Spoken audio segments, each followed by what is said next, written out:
Hey, it's Jims. I wanted to share another video with you guys. This time it is Ice Cube on a show, and he's talking about his contract with Black America. You may remember that during the election for president, the last election, he presented the plan or the contract with the Trump administration because they were who was in power, and we did not know if they would win again.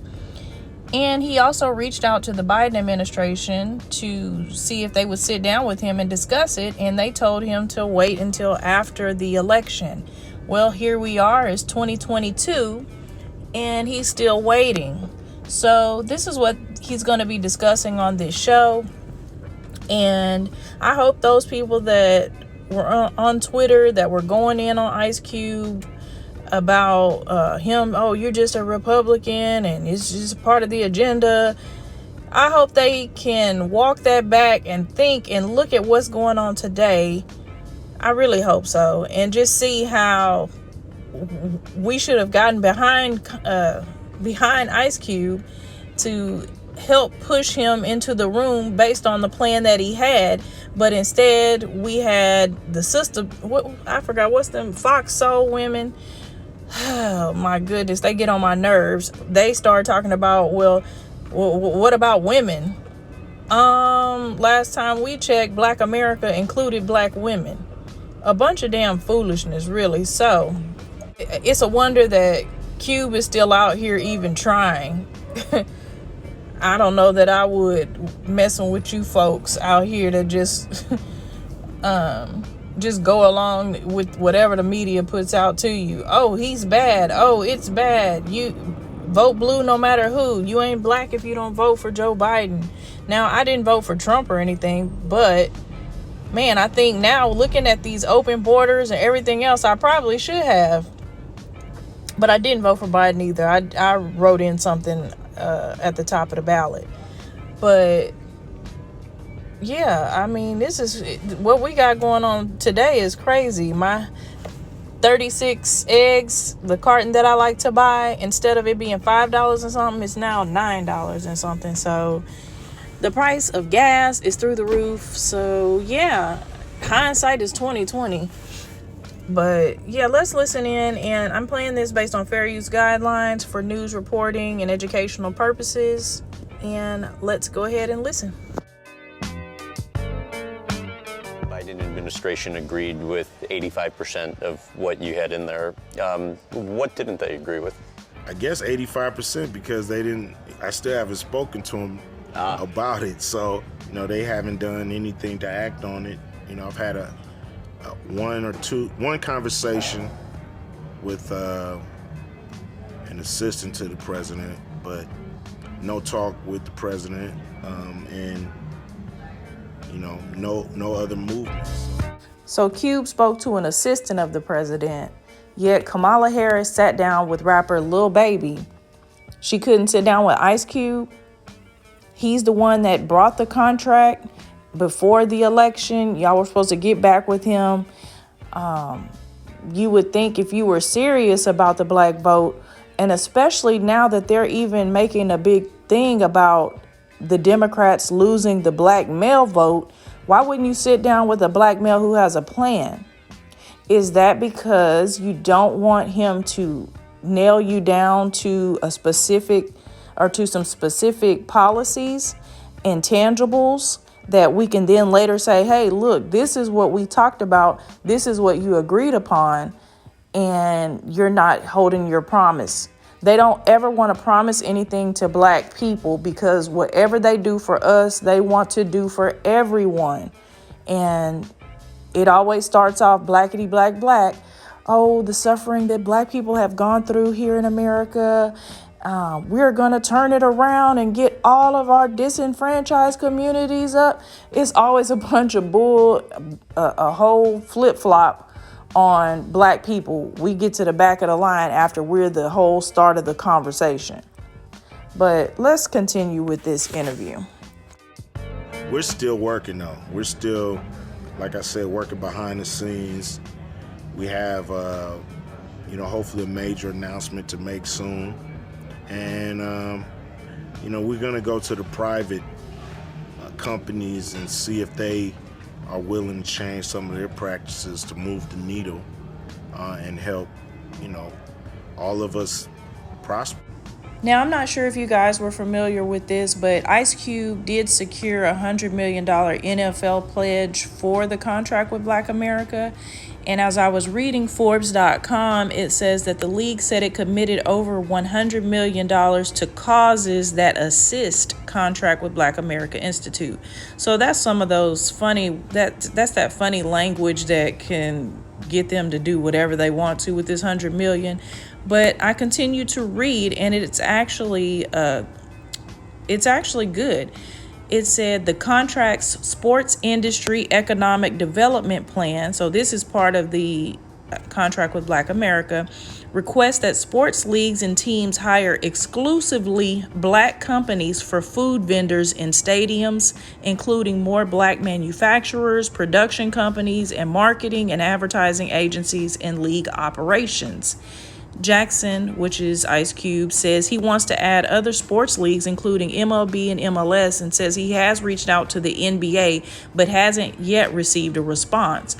More than 73% of players in the NBA are Black, compared to 58% in the NFL, according to the Institute for Diversity and Ethics Sports. And Ice Cube said the NBA should be doing this without a doubt. They should not be ignoring us when it comes to this.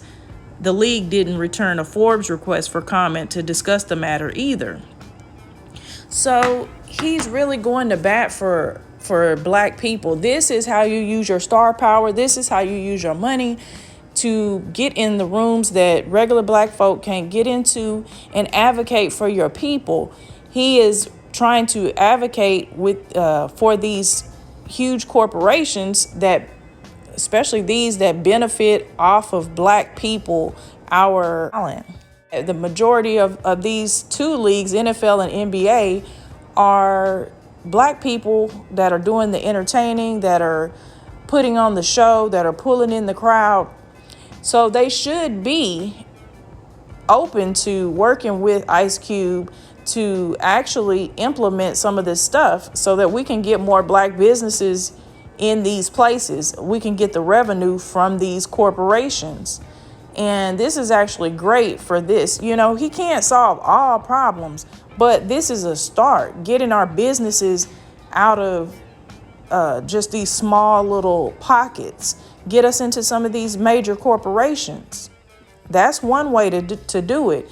And see, this contract is way more detailed and efficient than folks would have you believe. But I'm glad that Ice Cube is still moving forward, even the fact that he hasn't been able to get with this administration. He didn't just say, well, I tried. He's still pushing forward in spite of all of the naysayers on Twitter and social media, all of the bad press he's received, the lack of cooperation he's received. He's still pressing forward and trying to actually get something accomplished. And the NFL thing is a start. Hopefully the NBA will go ahead and reach back out to him so that they can do the same thing and start getting our businesses some real money from these big corporations. But we'll see. Well, let's continue. How did you view the heat that you took for engaging with the Trump administration? I just think people didn't understand, exactly where I was coming from. And people are really used to seeing, Black people just go on one side to the Democratic Party. And, we've been doing that for a long time as a people. And we haven't really gained as much as I believe we should. I wholeheartedly agree with this statement. We have been loyal to the Democrats for 50 years, and actually Black society has gone down. We own less land. Look at our families. Look at the destruction that's taking place within the Black community.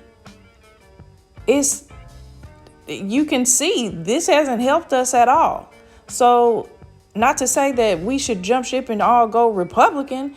We need to get in the middle and play the politics game. That's what Ice Cube is talking about.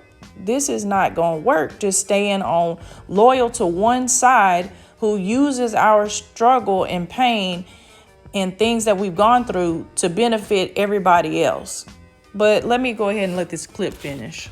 And I believe it's important to engage with both sides, and not just one side. Because if the one side you're engaging with doesn't respond, there's nowhere to turn. So I think by engaging with both sides, you put everybody on notice that whoever's going to do the most for the people is who we should roll with, even if it goes against what, the majority of the country wants. Amen, Ice Cube. Amen. We need to be in the middle. We have been the Democrats' bottom bitch for several decades, and it's time out for that. We need to be in the middle. Look, who's going to court us? This is what we want. Who can do it? Who can get closest? Who can try to match it? But if we stay on one side, the Republicans say, oh, well, we already know they voting Democrats, so we're not worried about them. We don't have to do anything for them. The Democrats say, we know that they're going to vote for Democrats because you ain't black if you don't vote Democrat. So we really need to focus on our Latinos. We need to focus on immigration. We need to focus on LGBT. We need to do everything except do something for Black America when we are the most in need. Every time there's a crisis, you see on TV, oh, it hits Black America worse. Oh, the coronavirus. Oh, it's affecting the Black community. We need to get them these vaccinations. It's always something that the Black community, oh, Black women shouldn't be having babies. They need to have these abortions because they're more likely to die in childbirth. Everything affects our community the worst, but nobody wants to focus any policy on our community. And what Ice Cube is suggesting is we be in the middle. Let us get courted for our vote. Let's see what the Democrats say they're going to do. Oh, that's what you're going to offer us? Because the Republicans said that they'll do this. They'll actually incorporate this into their policy. Can you match that? Can you beat it? What's the incentive for us to vote for you? That's what we need to do instead of being loyal to somebody who ain't loyal to us. This looks like mental slavery. We passed down the right to vote Democrat. So many people that you ask them and you have a conversation about it, why did you vote Democrat? Well, my mama and dad, or my mom told me to vote Democrat.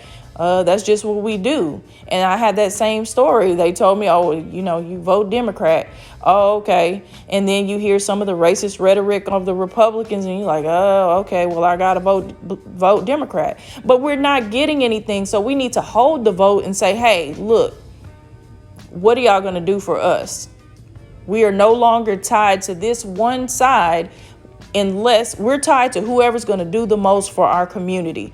Everybody else gets benefits. Every other group gets benefits. Every other group demands stuff and they get it.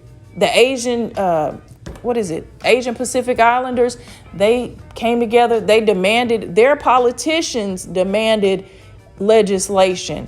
Some of them wouldn't even vote for other stuff. They were standing in the way of other things until they got an anti-black hate. I wish they had an anti-black hate crime bill, but they got the anti-Asian hate crime bill. They stood in the way. But our congressional Black Congress, they do nothing for us. All they do is say Black stuff, and then they try to advocate for other groups. You never see any of them stand up and stand in the way of one bill or anything and say, okay, we're not doing this until we do this for Black people, to Black America, the way those Asian Pacific Islanders did.